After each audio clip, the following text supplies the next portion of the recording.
Does the release of Logic Pro for iPad mean the end for GarageBand on iOS? Is a question I've received a surprisingly large amount of times in the last week or so since Apple's announcement. Let's talk about it. This is the end, right? Why would anybody ever want to use music production software that's as easy to get to grips with and use as GarageBand, right? Seriously though, I don't think anybody who's currently making music using GarageBand on their iPad needs to think about hitting that delete button quite yet, even if you do plan to dip your toes into the world of Logic Pro on iPad. And here's a few reasons why.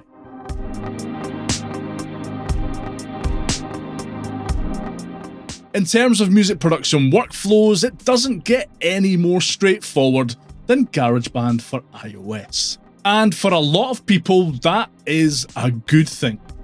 Press and hold the app icon, select a track type to open, and you're in.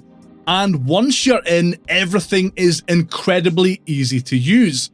From the huge number of touch instruments, to recording audio, to hooking up an audio interface and blasting out some power chords with GarageBand's built-in amp and pedal board plugins. And that simplicity is what attracts a lot of people who perhaps are fairly new to the world of music production, especially on an iPad, or those who aren't looking for a super deep, all singing, all dancing DAW, and just want a way to get the musical ideas floating about their head out and arranged into a coherent song.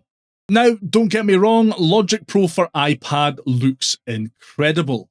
It seems like it's going to be one of, if not the most fully featured DAW on iPad once it's released. But not everyone needs a full-on mixing console or sidechain routing, and for those that prefer a more straightforward workflow, GarageBand is still going to be there.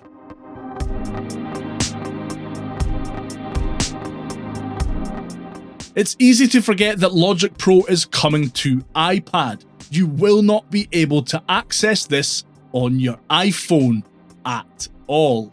Now, if you're as entrenched in the Apple ecosystem as I am, you're probably rocking an iPhone of some description. Now, I will be checking out Logic Pro for iPad when it launches, and it may well become my daily driver DAW on that platform. GarageBand on my iPhone, however, well, I'll probably still use that the same way I use it now, as a wee musical sketchpad. I've lost track of the amount of times that inspiration has struck, and the closest thing to me has been my iPhone. And as I mentioned earlier, getting set up to start recording in GarageBand takes just seconds, so I've been able to open it up, sketch down a melody or riff, and then open that project on my iPad and develop it further. That workflow is going to be just as viable, though if you do decide to grab Logic Pro for iPad, you can even take your rough idea from GarageBand on your iPhone, open it directly in Logic Pro on your iPad, and actually work on it to the point of being release ready.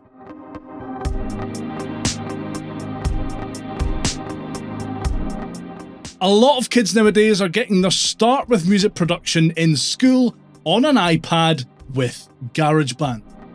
As an educational tool to help beginners, young or old, get to grips with some of the core concepts of composition, arrangement, songwriting and mixing, GarageBand is exceptional. It's also really good fun. No other music production app captures the feel of actually playing an instrument like GarageBand's amazing touch instruments interface. Making music should never be boring, and creating with GarageBand is anything but. I have a 6-year-old who loves nothing better than bashing out drum patterns on his iPad in GarageBand. And that fun factor hasn't gone anywhere. GarageBand is still a really entertaining way to put a beat together.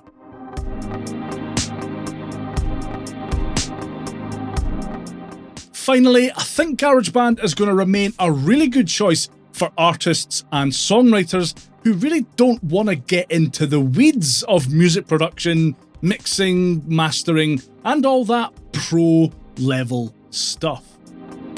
If you just want to record a small to medium multi-track project on your own, in a bedroom or on the couch or in a cupboard, and are happy just making music for yourself as a hobby, then GarageBand remains unbeatable in terms of accessibility, sound quality, and ease of use.